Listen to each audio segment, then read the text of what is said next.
നമസ്കാരം, KCN വാർത്തകളിലേക്ക് സ്വാഗതം. ആദ്യം പ്രധാന വാർത്തകൾ. റിയാസ് മൗലവി വധക്കേസ് വിധിയിൽ കൂടുതൽ പ്രതികരണവുമായി special public prosecutor T Shajid. പ്രോസിക്യൂഷന്റെ ഭാഗത്തു നിന്നും ഒരു വീഴ്ചയും ഉണ്ടായിട്ടില്ലെന്ന് ടി ഷാജിദ്. റിയാസ് മൗലവി വധക്കേസിലെ വിധിയുടെ പശ്ചാത്തലത്തിൽ കാസർഗോഡ് ജില്ലയിൽ പോലീസ് സുരക്ഷ ശക്തമാക്കി. റിയാസ് മൗലവി കൊല ചെയ്യപ്പെട്ട ചൂരിപ്പള്ളിയിലും സമീപ പ്രദേശങ്ങളിലും പ്രത്യേക സുരക്ഷ. കാസർഗോഡ് പള്ളിക്കരയിലെ കൊലപാതകം. പിതാവ് അപ്പക്കുഞ്ഞിയെ മകൻ പ്രമോദ് നേരത്തെയും ക്രൂരമർദ്ദനത്തിനിരയാക്കി. കൊല നടത്തിയത് ഇതിൽ പരാതി നൽകിയതിൽ പ്രകോപിതനായി. ഇത്തവണ കാസർഗോഡ് പാർലമെന്റ് മണ്ഡലം തിരിച്ചുപിടിക്കുമെന്ന് LDF സ്ഥാനാർത്ഥി MV ബാലകൃഷ്ണൻ മാസ്റ്റർ. 5 വർഷക്കാലം മണ്ഡലത്തിൽ ഒരു വികസനവും ഉണ്ടായിട്ടില്ലെന്നും ബാലകൃഷ്ണൻ മാസ്റ്റർ. വേനലും റമദാനും ഒന്നിച്ചെത്തിയതോടെ സജീവമായി കാസർഗോട്ടെ പഴവിപണി. ആവശ്യക്കാർ കൂടിയതോടെ പഴങ്ങൾ കൂടുതൽ ഇറക്കുമതി ചെയ്ത് കച്ചവടം പൊടിപൊടിച്ച് വ്യാപാരികൾ. നോമ്പനുഭവങ്ങൾ പങ്കുവെച്ച് കാസർഗോട്ടെ സാംസ്കാരിക പ്രവർത്തകർ. വേദിയൊരുക്കിയത് തനിമ കലാസാഹിത്യ വേദി. വാർത്തകൾ വിശദമായി. റിയാസ് മൗലവി വധക്കേസ് വിധിയിൽ കൂടുതൽ പ്രതികരണവുമായി special public prosecutor T Shajid. പ്രോസിക്യൂഷന്റെ ഭാഗത്തു നിന്നും ഒരു വീഴ്ചയും ഉണ്ടായിട്ടില്ലെന്ന് പ്രതികരിച്ച ടി ഷാജിദ് വിധിയെ രാഷ്ട്രീയമായി ഉപയോഗിക്കുന്നതിനെ രൂക്ഷമായി വിമർശിച്ചു. 100 സാക്ഷികളുടെ കുറ്റപത്രം പോലീസ് സമർപ്പിച്ചതിൽ അഡീഷണൽ സാക്ഷികളടക്കം 97 സാക്ഷികളെ പ്രോസിക്യൂഷൻ വിസ്തരിച്ചു. ഇപ്പം ചില രാഷ്ട്രീയ നേതാക്കന്മാർ, ഞാൻ രാഷ്ട്രീയം കലർത്തുന്നില്ലൊരിക്കലും, കാരണം എനിക്ക് രാഷ്ട്രീയമില്ല, പക്ഷേ ഇപ്പം ചില രാഷ്ട്രീയ നേതാക്കന്മാർ കഥ അറിയാതെ ആട്ടമാടുകയാണ്. എന്താണ് കാര്യമെന്നറിയാതെ വിധി പകർപ്പോ അല്ലെങ്കിൽ നോട്ട്സോ കാണാതെ ആട്ടമാടുകയാണ്.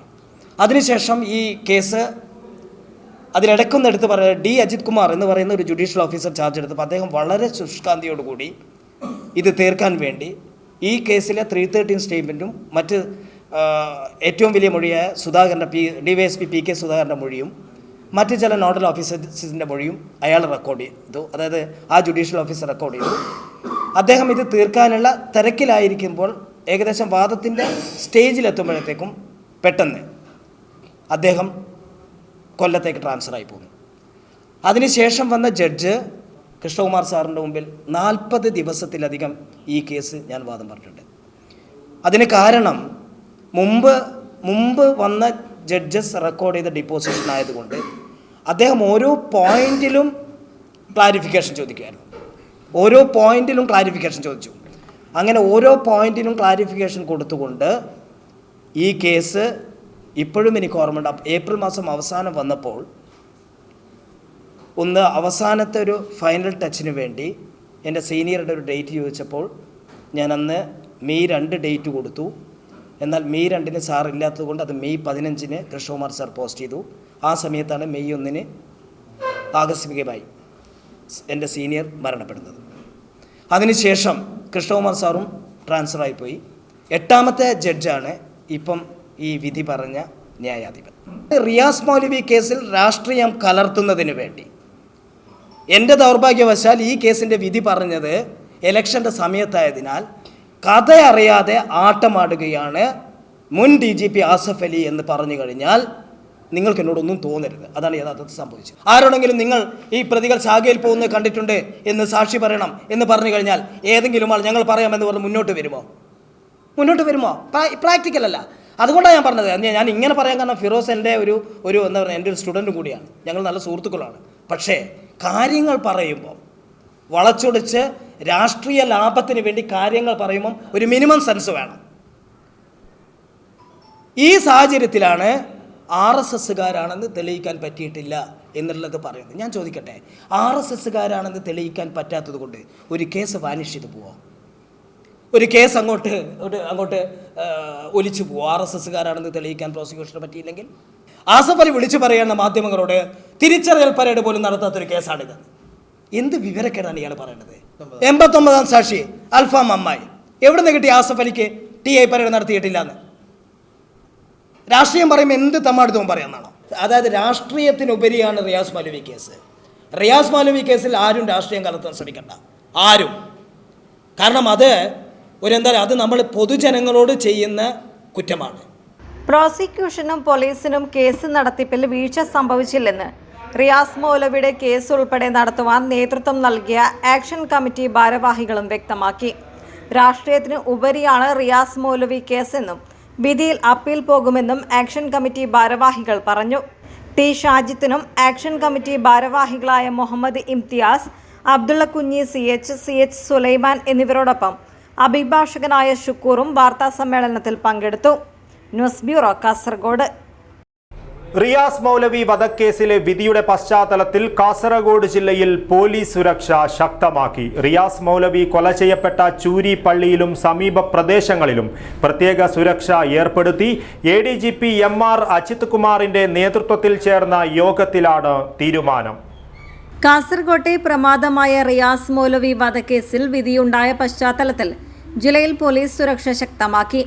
ADGP MR അജിത് കുമാറിന്റെ നേതൃത്വത്തിൽ ചേർന്ന യോഗത്തിലാണ് ജില്ലയിൽ സുരക്ഷ ഏർപ്പെടുത്താൻ തീരുമാനിച്ചത്. റിയാസ് മൗലവി കൊല ചെയ്യപ്പെട്ട ചൂരി പള്ളിയിലും പരിസര പ്രദേശങ്ങളിലും പ്രത്യേക സുരക്ഷയാണ് ഏർപ്പെടുത്തിയിരിക്കുന്നത്. CRPF അംഗങ്ങളും പോലീസുമാണ് സുരക്ഷയൊരുക്കുന്നത്. കാസർഗോട്ടെ സംഘർഷ സാധ്യത പ്രദേശങ്ങളിൽ പോലീസിനെ വിന്യസിച്ചിട്ടുണ്ട്. BJP ജില്ലാ കമ്മിറ്റി ഓഫീസിനും സുരക്ഷയൊരുക്കിയിട്ടുണ്ട്. ജില്ലയിലെ ബസ് സ്റ്റാൻഡുകൾ, മറ്റ് കേന്ദ്രങ്ങൾ എന്നിവിടങ്ങളിലെല്ലാം സുരക്ഷയൊരുക്കിയിട്ടുണ്ട്. News bureau, Kasaragod. മകൻ അച്ഛനെ കമ്പിപ്പാര കൊണ്ട് തലയ്ക്കടിച്ച് അതിക്രൂരമായി കൊലപ്പെടുത്തിയതിന്റെ നടുക്കം വിട്ടുമാറാതെ പള്ളിക്കര പ്രദേശം. പള്ളിക്കരയിലെ കൊട്ടയാട്ട് ഹൗസിലെ 65-കാരൻ P അപ്പക്കുഞ്ഞിയാണ് കൊല്ലപ്പെട്ടത്. മൂത്ത മകൻ PT പ്രമോദാണ് കൊല നടത്തിയത്. നേരത്തെ അപ്പക്കുഞ്ഞിയെ ചുറ്റിക കൊണ്ട് തലയ്ക്കടിച്ച് കൊലപ്പെടുത്തുവാൻ ശ്രമിച്ചെന്ന പരാതിയിൽ വധശ്രമത്തിന് കേസെടുത്തതല്ലാതെ പ്രമോദിനെ പിടികൂടുവാൻ തയ്യാറാകാത്ത പോലീസ് നടപടിയിൽ പ്രതിഷേധം ശക്തം. കാസർഗോഡ് പള്ളിക്കരയെ നടുക്കുന്നതായിരുന്നു കഴിഞ്ഞ ദിവസം വൈകിട്ട് നടന്ന കൊലപാതകം. സ്വന്തം പിതാവിനെ മകൻ കമ്പിപ്പാര കൊണ്ട് തലയ്ക്കടിച്ച് അതിക്രൂരമായി കൊലപ്പെടുത്തുകയായിരുന്നു.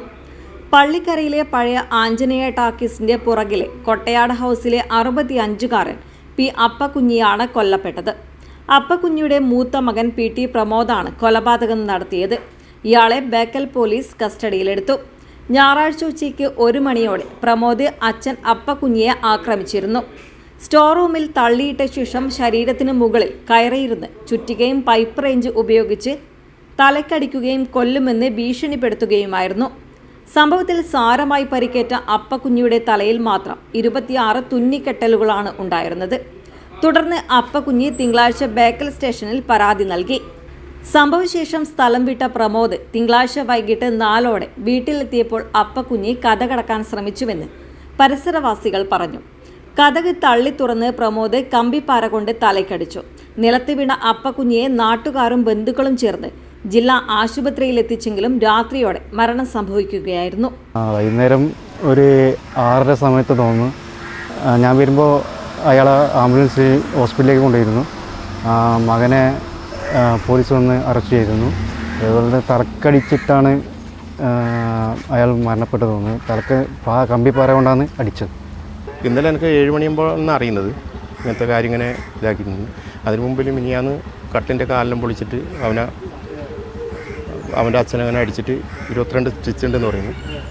സ്റ്റേഷനിൽ പോയി കംപ്ലയിൻറ്റ് കൊടുത്തു. അവൻ്റെ അമ്മ വേണ്ടാന്ന് പറഞ്ഞിട്ട് കംപ്ലയിൻ്റ് ഒന്നും വേണ്ടാന്ന് പറഞ്ഞിട്ട് തിരിച്ചു വന്നു. അങ്ങനെയാണ് സംഭവം. പിന്നീട് ഇന്നലെ വൈകുന്നേരം വന്നിട്ട് ഇവനെ കാണുമ്പോൾ അവർ ഡോറടച്ചു. ഡോറ് ചവിട്ടി പൊളിച്ചിട്ട് അവനകത്ത് കയറിയിട്ട് അച്ഛനെ ഇരുമ്പ് തേങ്ങ വലിക്കുന്ന പാരയും കൊണ്ട് ചെയ്തു എന്നാണ്. മരണപ്പെട്ട അപ്പക്കുഞ്ഞി നേരത്തെ കുവൈത്തിലായിരുന്നു. പരേതരായ ചിരുകണ്ഠന്റെയും ചിരുതയുടെയും മകനാണ്. 1 മാസം മുൻപാണ് പ്രമോദ് ദുബായിൽ നിന്ന് നാട്ടിലെത്തിയത്. മദ്യപിച്ച് വീട്ടിൽ സ്ഥിരം പ്രശ്നമുണ്ടാക്കാറുള്ള ആളാണ് പ്രമോദ് എന്നാണ് വിവരം. ശല്യം കാരണം പ്രമോദിനെ ഭാര്യ ഉപേക്ഷിച്ചു പോയി. അച്ഛനെ ഇയാൾ പതിവായി മർദ്ദിക്കാറുണ്ടായിരുന്നുവെന്നും പരിസരവാസികൾ പറയുന്നു. ഇതാണ് ഒടുവിൽ കൊല നടത്തുന്നതിലേക്ക് എത്തുകയും ചെയ്തത്. ഞായറാഴ്ച അപ്പക്കുഞ്ഞിയെ ചുറ്റിക കൊണ്ട് തലക്കടിച്ച് കൊലപ്പെടുത്താൻ ശ്രമിച്ചെന്ന പരാതിയിൽ വധശ്രമത്തിന് കേസെടുത്തതല്ലാതെ പ്രമോദിനെ പിടികൂടാൻ തയ്യാറാകാത്ത പോലീസ് നടപടിയിൽ പ്രതിഷേധം ശക്തമാണ്. അജിത്ത്, റീത്ത, റീന എന്നിവരാണ് അപ്പക്കുഞ്ഞിയുടെ മറ്റു മക്കൾ. പ്രവിത, മധു, ജിതിൻ എന്നിവർ മരുമക്കളാണ്. News bureau, Kasaragod. കാസർഗോഡ് നീലേശ്വരം പാലായിൽ തേങ്ങയിടുന്നതുമായി ബന്ധപ്പെട്ട സംഘർഷം. CPM ബ്രാഞ്ച് അംഗം ഉൾപ്പെടെ 7 പ്രതികൾക്ക് പോലീസ് നോട്ടീസ് അയച്ചു. അതിക്രമിച്ച് കയറിയതിനും ഭീഷണിപ്പെടുത്തിയതിനും ഉൾപ്പെടെ കുറ്റം ചുമത്തി നീലേശ്വരം പോലീസ് ഇവർക്കെതിരെ നേരത്തെ കേസെടുത്തിരുന്നു. നീലേശ്വരം പാലായിൽ കഴിഞ്ഞ 7 വർഷമായി ഊരുവിലക്ക് നേരിടുന്ന രാധയുടെ കൊച്ചുമകൾ അനന്യ നൽകിയ പരാതിയിൽ പ്രതികളായ 7 പേരിൽ 5 പേർക്കും തെങ്ങുകയറ്റ തൊഴിലാളി പടന്നക്കാട് സ്വദേശി ഷാജി നൽകിയ പരാതിയിൽ 2 പേർക്കുമാണ് നീലേശ്വരം പോലീസ് നോട്ടീസ് നൽകിയത്. അനന്യയുടെ പരാതിയിലെ മറ്റു 2 പേർ സ്ഥലത്തില്ലാത്തതിനാൽ നോട്ടീസ് നൽകാൻ കഴിഞ്ഞില്ല. അതിക്രമിച്ചു കയറിയതിനും ഭീഷണിപ്പെടുത്തിയതിനും ഉൾപ്പെടെ പ്രതികൾക്കെതിരെ നേരത്തെ കേസെടുത്തിരുന്നു. ഷാജിയുടെ പരാതിയിൽ കുഞ്ഞമ്പു, ഉദയകുമാർ എന്നിവർക്കാണ് നോട്ടീസ് നൽകിയത്. ഉദയകുമാർ CPM അംഗമാണ്. സംഭവത്തിൽ നീലേശ്വരം പോലീസ് 3 പരാതികളിലായി 3 കേസുകളാണ് രജിസ്റ്റർ ചെയ്തത്. ഇതിൽ സമീപവാസിയായ സ്ത്രീ തെങ്ങുകയറ്റ തൊഴിലാളികൾക്കെതിരെ നൽകിയ പരാതിയിൽ അന്വേഷണം നടക്കുകയാണ്. പരാതിക്കാർ മൊബൈലിൽ ചിത്രീകരിച്ച വീഡിയോ ദൃശ്യങ്ങൾ ഉൾപ്പെടെ ശേഖരിച്ച പോലീസ് ഇവ ഹോസ്ദുർഗ് കോടതിയിൽ ഹാജരാക്കി. പ്രശ്നം തികച്ചും പ്രാദേശികമാണെന്ന നിലപാടിലാണ് CPM നേതൃത്വമുള്ളത്. അതേസമയം പാർലമെന്റ് തിരഞ്ഞെടുപ്പ് അടുത്ത സാഹചര്യത്തിൽ പാർട്ടി പ്രവർത്തകർക്കെതിരെ കേസെടുത്ത് തൽക്കാലം മുഖം രക്ഷിക്കാനുള്ള നീക്കത്തിലാണ് CPM. പാലായി റെഗുലേറ്റർ കം ബ്രിഡ്ജിന്റെ അപ്രോച്ച് റോഡുമായി ബന്ധപ്പെട്ട തർക്കത്തെ തുടർന്ന് കഴിഞ്ഞ 8 വർഷത്തോളമായി രാധയുടെ കുടുംബം പാർട്ടി ഊരുവിലക്ക് നേരിടുകയാണ്. News bureau, Kasaragod. കേന്ദ്ര സർവകലാശാലയിലെ ഹോസ്റ്റൽ വിദ്യാർത്ഥിനിയെ മരിച്ച നിലയിൽ കണ്ടെത്തി. ഒഡീഷ ബാർഗഡ് സൽഹേപ്പള്ളി സ്വദേശിനിയും Hindi and comparative literature PhD വിദ്യാർത്ഥിനിയുമായ റുബി പട്ടേലാണ് മരിച്ചത്. ചൊവ്വാഴ്ച ഉച്ചയ്ക്ക് 12 മണിയോടെ ഹോസ്റ്റലിലെ കുളിമുറിയിൽ തൂങ്ങി മരിച്ച നിലയിലാണ് റുബിയെ കണ്ടെത്തിയത്. ബേക്കൽ പോലീസ് സ്ഥലത്തെത്തി മൃതദേഹം കാഞ്ഞങ്ങാട് ജില്ലാ ആശുപത്രി മോർച്ചറിയിലേക്ക് മാറ്റി. കൂടുതൽ അന്വേഷണം നടത്തിവരികയാണ്. കാസർഗോഡ് കേന്ദ്ര സർവകലാശാലയിൽ ഈ വർഷം 2ാമത്തെ മരണമാണിത്. മറ്റൊരു വിദ്യാർത്ഥി ആത്മഹത്യയ്ക്ക് ശ്രമിക്കുകയും ചെയ്തിരുന്നു. ഇത്തരത്തിലുള്ള സംഭവങ്ങൾ ഉണ്ടാകുന്ന സാഹചര്യത്തിൽ സർവകലാശാലയിൽ വിദ്യാർത്ഥികൾക്ക് കൗൺസിലിംഗ് ഏർപ്പെടുത്തുന്നില്ലെന്ന പരാതി ശക്തമാണ്. ഇത്തവണ കാസർഗോഡ് പാർലമെന്റ് മണ്ഡലം തിരിച്ചുപിടിക്കുമെന്ന് LDF സ്ഥാനാർത്ഥി MV ബാലകൃഷ്ണൻ മാസ്റ്റർ. 5 വർഷക്കാലം മണ്ഡലത്തിൽ ഒരു വികസനവും ഉണ്ടായിട്ടില്ലെന്നും അദ്ദേഹം കുറ്റപ്പെടുത്തി. KCN ന്യൂസിന് നൽകിയ പ്രത്യേക അഭിമുഖത്തിലായിരുന്നു അദ്ദേഹത്തിന്റെ പ്രതികരണം. കാസർഗോഡ് പാർലമെന്റ് മണ്ഡലം LDF സ്ഥാനാർത്ഥി MV ബാലകൃഷ്ണൻ മാസ്റ്റർ KCN ന്യൂസിനോടൊപ്പമുണ്ട്. അപ്പോൾ അദ്ദേഹത്തോട് തന്നെ ചോദിച്ചറിയാം തെരഞ്ഞെടുപ്പ് വിശേഷങ്ങൾ. ഇനി തിരഞ്ഞെടുപ്പിന് കൃത്യം 1 മാസം മാത്രമാണ് ബാക്കിയുള്ളത്. ഏതൊക്കെ രീതിയിലുള്ള പ്രചരണങ്ങളാണ് ഇനി അങ്ങോട്ട്? ഞാൻ ഈ കഴിഞ്ഞ മാസം 27-ാം തീയതി മുതൽ ഇപ്പോഴും തുടർച്ചയായി തിരഞ്ഞെടുപ്പ് പ്രചരണ രംഗത്താണ്. ഒരു സംശയം വേണ്ട, കാസർഗോഡ് ലോക്സഭാ മണ്ഡലം ഇത്തവണ LDF തിരിച്ചു പിടിച്ചിരിക്കും. ആ തിരിച്ചു പിടിക്കാനുള്ള നിശ്ചയദാർഢ്യവും പ്രതിജ്ഞാബദ്ധതയും ഇന്ന് ഈ ലോക്സഭാ മണ്ഡലത്തിലെ 7 അസംബ്ലി മണ്ഡലങ്ങളിൽ നിറഞ്ഞു നിൽക്കുന്ന വോട്ടർമാരിൽ മഹാഭൂരിപക്ഷവും പ്രകടിപ്പിക്കുന്നുണ്ട്. അവരുടെ മുഖഭാവം നമുക്ക് കാണാൻ വേണ്ടി കഴിയുന്നു. ഇനിയിപ്പോൾ 1 മാസക്കാലം എന്നുള്ള താങ്കൾ സൂചിപ്പിച്ചതുപോലെ തെരഞ്ഞെടുപ്പ് പ്രചരണത്തിൻ്റെ ഒരു പുതിയ ഘട്ടത്തിലേക്ക് പോവുകയാണ്. സ്ഥാനാർത്ഥിയുടെ പ്രചരണ പരിപാടി ആരംഭിക്കുകയാണ് 30-ാം തീയതി മുതൽ. ഈ 2 ദിവസം കൂടി ഈ രീതിയിൽ വ്യക്തികളെയും സ്ഥാപനങ്ങളെയും മറ്റ് തൊഴിൽശാലകളെയും എല്ലാം കണ്ട് സ്ഥാനാർത്ഥി വോട്ട് അഭ്യർത്ഥിച്ചു പോകും. 30-ാം തീയതി മുതൽ തുടർച്ചയായി എല്ലാ മണ്ഡലങ്ങളിലും ഓരോ മണ്ഡലം നിശ്ചയിച്ചുകൊണ്ട് വിപുലമായിട്ടുള്ള സ്ഥാനാർത്ഥി പര്യടനം ആരംഭിക്കുക. 3 പതിറ്റാണ്ടോളം LDFിൻ്റെ കയ്യിലായിരുന്ന കാസർഗോഡ് പാർലമെൻറ്റ് മണ്ഡലം 2019-ലാണ് UDFിൻ്റെ കയ്യിലേക്ക് എത്തുന്നത്. ഇത്തവണ അത് തിരിച്ചു പിടിക്കാൻ കഴിയുമെന്ന തികഞ്ഞ വിശ്വാസത്തിലാണ് LDF. ക്യാമറ പേഴ്സൺ ചേതനോടൊപ്പം അമ്പിളി ബാലശർമ്മ, KCN ന്യൂസ്, കാസർഗോഡ്. വേനലും റമദാനും ഒന്നിച്ചെത്തിയതോടെ സജീവമായി കാസർഗോട്ടെ പഴവിപണി. ആവശ്യക്കാർ കൂടിയതോടെ പഴങ്ങൾ കൂടുതൽ ഇറക്കുമതി ചെയ്ത് കച്ചവടം പൊടിപൊടിക്കുകയാണ് നഗരത്തിലെ വ്യാപാരികൾ. റംസാന് ദിവസങ്ങൾ മാത്രം ബാക്കി നിൽക്കെ വിപണിയിൽ പഴങ്ങളുടെ കച്ചവടം പൊടിപൊടിക്കുകയാണ്. ചൂടുള്ള സമയമായതിനാലും നോമ്പ് കാലത്ത് പഴങ്ങൾക്ക് കൂടുതൽ വിപണി ലഭിക്കുന്നതിനാലും കടകളിൽ ദിവസങ്ങൾക്ക് മുമ്പ് തന്നെ പഴങ്ങൾ നിറഞ്ഞിരുന്നു. വേനൽ ശക്തി പ്രാപിച്ചതോടെ ഫെബ്രുവരി ആദ്യ വാരത്തോടെ തന്നെ പഴവിപണി ഉണർന്നിരുന്നു. റംസാനും വന്നതോടെ കൂടുതൽ സജീവമായി കഴിഞ്ഞു. അതേസമയം കഴിഞ്ഞ മാസത്തെ അപേക്ഷിച്ച് വില അല്പം വർദ്ധിച്ചിട്ടുണ്ട്. തണ്ണിമത്തനും ഓറഞ്ചും മുന്തിരിയും മാങ്ങയുമാണ് വിപണിയിലെ പ്രിയങ്കരം. സാധാരണ വലിയ തണ്ണിമത്തന് 30 മുതൽ 40 വരെയാണ് വില.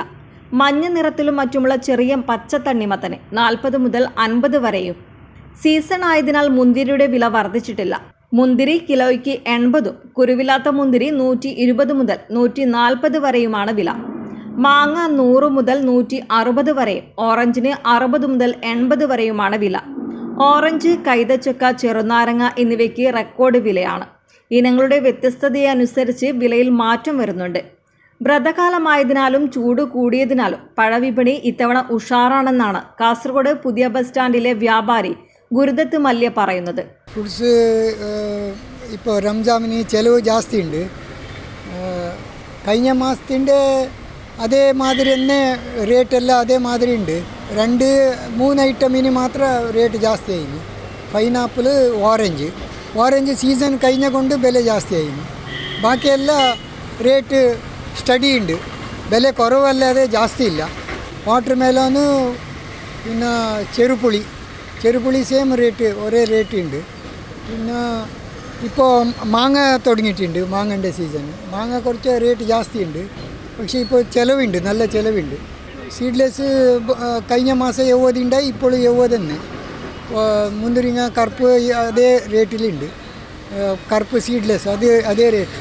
ഒരു മാസമായി എല്ലാം സ്റ്റഡി ഉണ്ട് റേറ്റെല്ലാം. കടകൾക്ക് പുറമെ വഴിയോരങ്ങളിലും വാഹനങ്ങളിലും കച്ചവടം തകൃതിയാണ്. മരച്ചോട്ടിലും താൽക്കാലിക ഷെഡിലുമൊക്കെയായി വിൽപ്പനക്കാർ സജീവവും.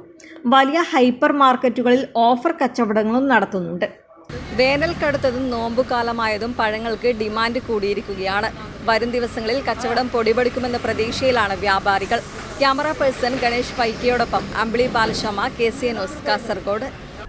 അർദ്ധരാത്രി കഴിഞ്ഞ് ചെറുവത്തൂർ ദേശീയപാതയിലെ ഡിവൈഡറിലിടിച്ച് ഓട്ടോറിക്ഷ മറിഞ്ഞ ശബ്ദം കേട്ട് നാട്ടുകാർ ഓടിയെത്തി. രക്ഷാപ്രവർത്തനത്തിനായി എത്തിയവർ കണ്ട കാഴ്ച അത്ഭുതപ്പെടുത്തുന്നതായിരുന്നു. റോഡിൽ നിറയെ നിരോധിത ലഹരി ഉൽപ്പന്നങ്ങൾ ചാക്കുകണക്കിന് തലങ്ങും വിലങ്ങും തെറിച്ചു കിടക്കുന്നതായിരുന്നു ആ കാഴ്ച. ചെറുവത്തൂർ ദേശീയപാതയിലെ ഡിവൈഡറിലിടിച്ച് ഓട്ടോറിക്ഷ മറിഞ്ഞ ശബ്ദം കേട്ട് നാട്ടുകാർ ഓടിയെത്തി. രക്ഷാപ്രവർത്തനത്തിനെത്തിയവർ കണ്ട കാഴ്ച അത്ഭുതപ്പെടുത്തുന്നതായിരുന്നു. റോഡിൽ നിറയെ നിരോധിത ലഹരി ഉൽപ്പന്നങ്ങൾ ചാക്കുകണക്കിന് തലങ്ങും വിലങ്ങും തെറിച്ചു കിടക്കുന്നു. ചൊവ്വാഴ്ച പുലർച്ചെ ചെറുവത്തൂർ കോവിലിലാണ് സംഭവം. ചാക്കുകളിൽ നിറച്ച നിരോധിത പാൻ മസാല പാക്കറ്റുകൾ ഓട്ടോയിൽ കടത്തുന്നതിനിടയിൽ നിയന്ത്രണം വിട്ട് മറിയുകയായിരുന്നു. അപകടമറിഞ്ഞ് നാട്ടുകാർ പോലീസിൽ വിവരമറിയിക്കുകയും ചെയ്തു. സ്ഥലത്തെത്തിയ ചന്തേര പോലീസ് ഓട്ടോയിലുണ്ടായിരുന്ന കാസർഗോഡ് നെല്ലിക്കുന്നിലെ ഉമ്മർ ഫാറൂഖിനെ പിടികൂടി. കണ്ണൂർ കണ്ണപുരം ഭാഗത്തേക്ക് പാൻ മസാല പാക്കറ്റുകൾ കൊണ്ടുപോകുന്നതിനിടയിലാണ് നിയന്ത്രണം വിട്ട് ദേശീയപാതയിലെ ഡിവൈഡറിൽ ഇടിച്ച് ഓട്ടോറിക്ഷ മറിഞ്ഞതെന്ന് പോലീസ് പറഞ്ഞു. തെരഞ്ഞെടുപ്പിന്റെയും മറ്റു തിരക്കുകൾക്കിടയിൽ പിടിച്ച പാൻ മസാല പാക്കറ്റുകൾ എണ്ണിത്തിട്ടപ്പെടുത്താൻ പോലീസിനും പണിയായി. ഉർമീസ് തൃക്കരിപ്പൂർ, ന്യൂസ് ബ്യൂറോ, ചെറുവത്തൂർ. നോമ്പനുഭവങ്ങൾ പങ്കുവെച്ച് കാസർഗോട്ടെ സാംസ്കാരിക പ്രവർത്തകർ. തനിമ കലാസാഹിത്യവേദിയാണ് വേദിയൊരുക്കിയത്. കാസർഗോഡ് ഡയലോഗ് സെന്ററിൽ സംഘടിപ്പിച്ച പരിപാടി വിശ്വനാഥൻ വടേശ്വരം ഉദ്ഘാടനം ചെയ്തു. തനിമ കലാസാഹിത്യവേദിയുടെ ആഭിമുഖ്യത്തിൽ സംഘടിപ്പിച്ച സാംസ്കാരിക പ്രവർത്തകരുടെ നോമ്പനുഭവങ്ങൾ വേറിട്ട പരിപാടിയായി.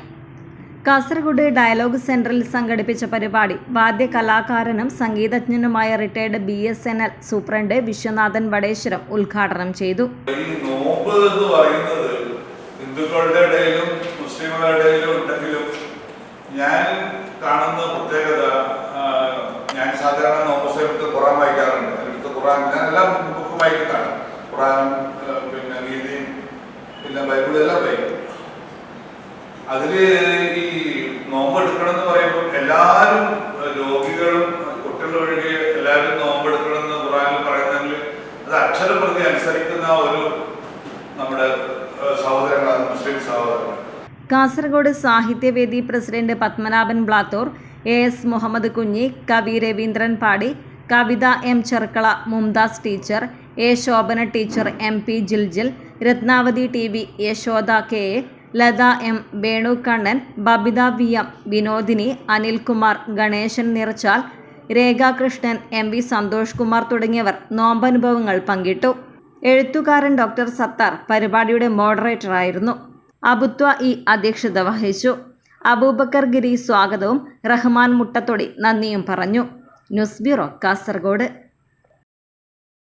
മഞ്ചേശ്വരം ഉദ്യാവരം 1000 ജമാഅത്ത് ജുമാ മസ്ജിദ് അങ്കണത്തിൽ ഉദ്യാവരം കേന്ദ്ര മഹൽ കമ്മിറ്റിയുടെ ആഭിമുഖ്യത്തിൽ സംഘടിപ്പിച്ച ഗ്രാൻഡ് ഇഫ്താർ മീറ്റ് ശ്രദ്ധേയമായി. ഫലസ്തീൻ ജനതയ്ക്കുൾപ്പെടെ പ്രാർത്ഥനാ സംഗമവും നടന്നു. സമൂഹത്തിൽ സൗഹൃദം ഉറപ്പിച്ച സമൂഹ നോമ്പുതുറകളുടെ കാലമാണ് റമദാൻ. റമദാൻ ആദ്യ വാരം മുതൽ തന്നെ നാടിൻ്റെ വിവിധ ഭാഗങ്ങളിൽ ജാതിമത രാഷ്ട്രീയ ഭേദമന്യേ സമൂഹ നോമ്പുതുറകൾ സംഘടിപ്പിച്ചു വരുന്നുണ്ട്. ഉദ്യാവരം 1000 ജമാഅത്ത് ജുമാ മസ്ജിദ് അങ്കണത്തിൽ ഉദ്യാവരം കേന്ദ്ര മഹൽ കമ്മിറ്റിയുടെ ആഭിമുഖ്യത്തിൽ സംഘടിപ്പിച്ച സമൂഹ നോമ്പുതുറ മാനവ സാഹോദര്യത്തിൻ്റെ സുഗന്ധം പരത്തുന്നതായി മാറി. ആരോഗ്യം, ആത്മീയം, സാമൂഹികം തുടങ്ങിയ മേഖലകളിൽ നോമ്പുകാലം നൽകുന്ന ചൈതന്യം സദസ്സിൽ ചർച്ച ചെയ്യപ്പെട്ടു. മസ്ജിദ് അങ്കണത്തിൽ ഒരുക്കിയ നോമ്പുതുറയിൽ 100 കണക്കിന് പേർ പങ്കെടുത്തു. ഖിദ്മത്തുൽ ഇസ്ലാം അസോസിയേഷൻ 1000 ജമാഅത്ത് പ്രസിഡന്റ് സയ്യിദ് UK സൈഫുല്ല തങ്ങൾ, കേന്ദ്ര മഹൽ കമ്മിറ്റി പ്രസിഡന്റ് അഹമ്മദ് ബാവ ഹാജി, കേന്ദ്ര മദ്രസ സദർ ഉസ്താദ് അബ്ദുൽ ഖാദർ ഫൈസി, അൽ റഷാദിയ റിഫിൾ കോളേജ് ഉസ്താദ് മുഹമ്മദ് ഹാലിദ് ഉസ്താദ് തുടങ്ങിയവർ നേതൃത്വം നൽകി. Abdurahman, Udyavar, news bureau, Manjeshwaram. തൃക്കരിപ്പൂർ ചക്രപാണി മഹാക്ഷേത്രത്തിൽ ആറാട്ട് മഹോത്സവം ഏപ്രിൽ 5 മുതൽ 12 വരെ നടക്കും. ഒരുക്കങ്ങൾ പൂർത്തിയായതായി ഉത്സവാഘോഷ കമ്മിറ്റി ഭാരവാഹികൾ വാർത്താസമ്മേളനത്തിൽ അറിയിച്ചു. പരശുരാമനാൽ പ്രതിഷ്ഠിതമായതും ഗജേന്ദ്രമോക്ഷം നടന്നതുമായ ക്ഷേത്രത്തിൽ തെക്കിനിയടത്ത് തരണനെല്ലൂർ പത്മനാഭൻ ഉണ്ണി നമ്പൂതിരിപ്പാടിന്റെ കാർമ്മികത്വത്തിലാണ് 8 ദിവസങ്ങളിലായി ആറാട്ട് മഹോത്സവം നടക്കുന്നത്. ഏപ്രിൽ 4 വൈകുന്നേരം 6 മാതൃസമിതിയുടെ നേതൃത്വത്തിൽ വിഷ്ണു സഹസ്രനാമ അർച്ചന നടക്കും. തുടർന്ന് പുല്ലാങ്കുഴൽ നാഥധാരയും ഗാനസന്ധ്യയും അരങ്ങേറും. ഏപ്രിൽ 5 വൈകുന്നേരം കൊടിയേറ്റം നടക്കും. ഉത്സവ ചടങ്ങുകൾക്ക് ശേഷം ഫ്രീ ഫ്ലോ ഡാൻസും യോഗ ഡാൻസും അരങ്ങേറും. രാത്രി 8:30 കഥാപ്രസംഗം. ഏപ്രിൽ 6 വൈകുന്നേരം 5 പഞ്ചവാദ്യ ചെണ്ടമേളങ്ങളുടെ ആനപ്പുറത്ത് എഴുന്നള്ളത്തും തിടമ്പു നൃത്തവും നടക്കും. രാത്രി 7:30 നടക്കുന്ന സാംസ്കാരിക സമ്മേളനം കൊല്ലം ജില്ലാ കളക്ടർ N. ദേവിദാസ് ഉദ്ഘാടനം ചെയ്യും. തുടർന്ന് അഭിജിത്ത് കൊല്ലം നയിക്കുന്ന ഗാനമേള. ഏപ്രിൽ 7 കണ്ണൂർ വടക്കൻസിന്റെ നാടൻ പാട്ടുകൾ. ഏപ്രിൽ 8 രാവിലെ ഉത്സവ ബലിയും. വൈകുന്നേരം തായമ്പക. വൈകുന്നേരം 5 മണിക്ക് ആനപ്പുറത്ത് എഴുന്നള്ളത്തും തിടമ്പ് നൃത്തവും നടക്കും. രാത്രി 8 കൊല്ലം അയനം നാടകവേദിയുടെ അവനവൻ തുരുത്ത് നാടകം. ഏപ്രിൽ 9 രാത്രി 8 പയ്യന്നൂർ ഭാരതാഞ്ജലിയുടെ ശാസ്ത്രീയ നൃത്ത പരിപാടി. ഏപ്രിൽ 10 പുലിയന്നൂർ പടിക്കാൽ ക്ഷേത്രത്തിൽ നിന്നുള്ള കാഴ്ചവരവ്. രാത്രി 8 ഇളമ്പച്ചി തിരുവമ്പാടി ക്ഷേത്രത്തിലേക്കുള്ള എഴുന്നള്ളത്ത്, തിടമ്പ് നൃത്തം എന്നിവ നടക്കും. ഏപ്രിൽ 11 വൈകുന്നേരം 4 മണിക്ക് വാദ്യരത്നം തൃക്കരിപ്പൂർ രാമകൃഷ്ണ മാരാരുടെ നേതൃത്വത്തിൽ തായമ്പക. വൈകുന്നേരം ഉത്സവ ചടങ്ങുകൾക്ക് ശേഷം പള്ളിവേട്ട, പള്ളിക്കുറുപ്പ് എന്നിവ നടക്കും. തുടർന്ന് ചൈനീസ് കരുമരുന്ന് പ്രയോഗം. ഏപ്രിൽ 12 രാവിലെ 8:30 ആറാട്ട് ബലിയും ആറാട്ടും. 10 മണിക്ക് കൊടിയിറക്കലും. ഉച്ചയ്ക്ക് 12 മുതൽ ആറാട്ട് സദ്യയും നടക്കുമെന്നും ക്ഷേത്ര ഭാരവാഹികൾ പറഞ്ഞു. വാർത്താ സമ്മേളനത്തിൽ trustee board chairman TS Rameshan, president VP Gopalakrishnan, secretary Naresh Kunniyoor, EV Dineshan, PV Vidyadharan എന്നിവർ പങ്കെടുത്തു. ഉറുമിസ് തൃക്കരിപ്പൂർ, ന്യൂസ് ബ്യൂറോ, ചെറുവത്തൂർ. മോഹനൻ ഗുരുസന്നിധി സംഗീത പുരസ്കാരം മൃദംഗ വിദ്വാൻ N. ഹരിക്ക് സമർപ്പിക്കും. മെയ് 11 കാഞ്ഞങ്ങാട് മാവുങ്കാൽ ശ്രീരാമക്ഷേത്രത്തിൽ പുരസ്കാര സമർപ്പണ ചടങ്ങ് സംഘടിപ്പിക്കും. മോഹനം ഗുരുസന്നിധി ഈ വർഷ സംഗീത പുരസ്കാരം മൃദംഗ വിദ്വാൻ കോഴിക്കോട് N. ഹരിക്ക് നൽകുമെന്ന് സംഘാടകർ വാർത്താസമ്മേളനത്തിൽ അറിയിച്ചു. 10,001 രൂപയും ഫലകവും പ്രശസ്തിപത്രവും അടങ്ങുന്നതാണ് പുരസ്കാരം. മെയ് 11 കാഞ്ഞങ്ങാട് മാവുങ്കാൽ ശ്രീരാമക്ഷേത്ര ഓഡിറ്റോറിയത്തിൽ നടക്കുന്ന ചടങ്ങിൽ പുരസ്കാരം സമർപ്പിക്കും. മെയ് 11 രാവിലെ 9 മണിക്ക് കൊടവലം മോഹനം ഗുരുസന്നിധിയിൽ ശ്രീ ത്യാഗരാജ ഗണരാഗ പഞ്ചരത്ന കീർത്തനാലാപനം നടക്കും. പത്തന മോഹനം ഗുരുസന്നിധി അംഗങ്ങളുടെ ശ്രീരാമ കീർത്തനാർച്ചന. വൈകിട്ട് 3:30 ശ്രീരാമക്ഷേത്ര ഓഡിറ്റോറിയത്തിൽ നടക്കുന്ന സാംസ്കാരിക സദസ്സ് വിദ്യാപീഠം ഗോകുലം ഗോശാല പെരിയ ആലക്കോട് വിഷ്ണുപ്രസാദ് ഹെബ്ബാർ ഉദ്ഘാടനവും പുരസ്കാര സമർപ്പണവും നടത്തും. TP ശ്രീനിവാസൻ അധ്യക്ഷനാകും. ചടങ്ങിൽ നിരവധി പ്രമുഖർ പങ്കെടുത്ത് സംസാരിക്കും. 4 മണിക്ക് സംഗീത കച്ചേരി അരങ്ങേറും. വാർത്താ സമ്മേളനത്തിൽ TP ശ്രീനിവാസൻ, പല്ലവ നാരായണൻ, T. നാരായണൻ വാഴക്കോട്, രാജേഷ് തൃക്കരിപ്പൂർ, ശാലിനി കമലാക്ഷൻ, പ്രീതി C. നായർ, ബാലാമണി തമ്പാൻ എന്നിവർ സംബന്ധിച്ചു. News bureau, Kanhangad. പ്രസിദ്ധമായ പെരുതടി മഹാദേവ ക്ഷേത്രം തിരുവുത്സവവും 1+40 ദേവന്മാരുടെ കളിയാട്ട മഹോത്സവവും ഏപ്രിൽ 4 മുതൽ 8 വരെയുള്ള തീയതികളിൽ നടക്കും. ഒരുക്കങ്ങൾ പൂർത്തിയായതായി ഭാരവാഹികൾ വാർത്താ സമ്മേളനത്തിൽ അറിയിച്ചു. ഏപ്രിൽ 4 വൈകുന്നേരം 5:30 നട തുറക്കും. തുടർന്ന് ആചാര്യ വരവേൽപ്പ്, ദീപാരാധന, തിരുവത്താഴത്തിന് അരിയളക്കൽ, ശുദ്ധിക്രിയകൾ, രക്ഷോഘ്ന ഹോമം, വാസ്തുബലി, വാസ്തുഹോമം, അത്താഴപൂജ എന്നിവ നടക്കും. ഏപ്രിൽ 5 രാവിലെ 5 മണിക്ക് പള്ളി ഉണർത്തൽ, 6 മണിക്ക് ഗണപതി ഹോമം, 8 മണി മുതൽ ഉഷപൂജ, ബിംബശുദ്ധി, കലശപൂജ എന്നിവ നടക്കും. 11 മണിക്ക് കലവറ നിറയ്ക്കും. ഉച്ചയ്ക്ക് 12 മണിക്ക് മഹാപൂജ, തുടർന്ന് അന്നദാനം. വൈകുന്നേരം 6 മണിക്ക് കേളി, ഇരട്ടത്തായമ്പക, 6:15 കാഴ്ചവരവ്, 6:30 ദീപാരാധന. രാത്രി 8:30 മുതൽ അത്താഴപൂജ, ശ്രീഭൂതബലി, ചെണ്ടമേളം, തിടമ്പ് നൃത്തം. ഏപ്രിൽ 6 രാവിലെ 4 മണിക്ക് പള്ളി ഉണർത്തിയ ശേഷം ഗണപതി ഹോമം നടക്കും. തുടർന്ന് വിവിധ പൂജാതി കർമ്മങ്ങൾ. ഏപ്രിൽ 7 രാവിലെ 5 മണിക്ക് പള്ളി ഉണർത്തിയ ശേഷം ഉഷപൂജ, ഗണപതി ഹോമം. 9 മണിക്ക് ഗിരിമുകളിലേക്കുള്ള തീർത്ഥയാത്ര, തുടർന്ന് ഗിരിപൂജ, കലശപൂജ, ഉച്ചപൂജ എന്നിവ നടക്കും. വൈകുന്നേരം തായമ്പക, തുടർന്ന് തെയ്യം കൂടൽ. 10 മണിക്ക് കലാസന്ധ്യ. ഏപ്രിൽ 8 രാവിലെ മുതൽ 1+40 ദേവന്മാരുടെ കളിയാട്ട മഹോത്സവം. ഭൂതം തെയ്യം, വീരൻ തെയ്യം, പെരുത്തൂർ ചാമുണ്ടി, ചേമർ, ഗുളികൻ തുടങ്ങിയ തെയ്യക്കോലങ്ങൾ കെട്ടിയാടും. ഉച്ചയ്ക്ക് ഭക്തർക്ക് അന്നദാനം നൽകും. വൈകുന്നേരം 4 മണിക്ക് ഭഗവതി മുടിയെടുക്കും. മഹോത്സവത്തിന്റെ ഒരുക്കങ്ങൾ പൂർത്തിയായതായി ഭാരവാഹികൾ വാർത്താസമ്മേളനത്തിൽ അറിയിച്ചു. ആഘോഷ കമ്മിറ്റി ചെയർമാൻ ബി സുരേഷ്, ക്ഷേത്രം president M Keshavan, vice president T R Rajan, secretary T P Prasannan, E K Ashokan എന്നിവർ വാർത്താസമ്മേളനത്തിൽ സംബന്ധിച്ചു. News bureau, Rajapuram. ബന്ദിയോട് അടുക്ക ശിഹാബ് ഇംഗ്ലീഷ് സ്കൂളിൽ സംഘടിപ്പിച്ച ഇഫ്താർ വിരുന്നിലും നവീകരിച്ച സീനിയർ സെക്കൻഡറി ബ്ലോക്കിന്റെ ഉദ്ഘാടനത്തിലും നിരവധി പേർ പങ്കെടുത്തു. കർണാടക നിയമസഭാ സ്പീക്കർ UT ഖാദർ ഉദ്ഘാടനം ചെയ്തു. അടുക്ക ബന്ദിയോട് ശിഹാബ് ഇംഗ്ലീഷ് സ്കൂളിൽ ഇഫ്താർ വിരുന്നിലും നവീകരിച്ച സീനിയർ സെക്കൻഡറി ബ്ലോക്കിന്റെ ഉദ്ഘാടനത്തിലും 1000-ലധികം പേർ പങ്കെടുത്തു. പ്രൗഢമായ ചടങ്ങിൽ കർണാടക നിയമസഭാ സ്പീക്കർ ജനാബ് UT ഖാദർ ഉദ്ഘാടനം നിർവഹിച്ചു.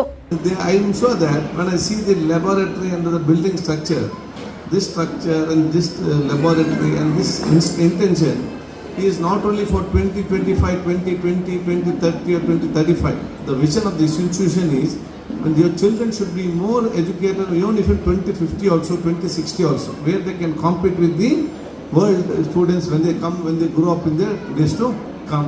So now it is in your hands, parents' hand, to make your children one of the best asset of this country. So you may have a lot of problems, lot of issues.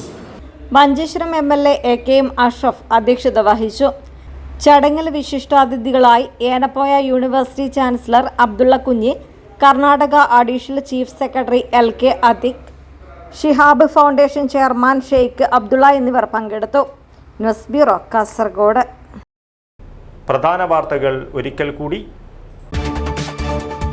Riyas മൗലവി വധക്കേസ് വിധിയിൽ കൂടുതൽ പ്രതികരണവുമായി special public prosecutor T. Shajid. പ്രോസിക്യൂഷന്റെ ഭാഗത്തു നിന്നും ഒരു വീഴ്ചയും ഉണ്ടായിട്ടില്ലെന്ന് T. Shajid.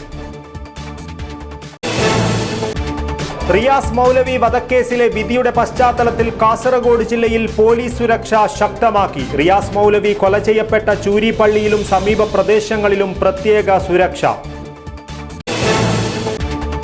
Kasaragod പള്ളിക്കരയിലെ കൊലപാതകം. പിതാവ് അപ്പക്കുഞ്ഞിയെ മകൻ പ്രമോദ് നേരത്തെയും ക്രൂരമർദ്ദനത്തിനിരയാക്കി. കൊല നടത്തിയത് ഇതിൽ പരാതി നൽകിയതിൽ പ്രകോപിതനായി.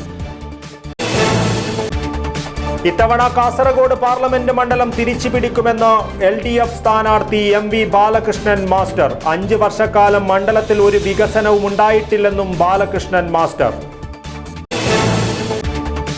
വേനലും റമദാനും ഒന്നിച്ചെത്തിയതോടെ സജീവമായി കാസർഗോട്ടെ പഴവിപണി. ആവശ്യക്കാർ കൂടിയതോടെ പഴങ്ങൾ കൂടുതൽ ഇറക്കുമതി ചെയ്ത് കച്ചവടം പൊടിപൊടിച്ച് വ്യാപാരികൾ.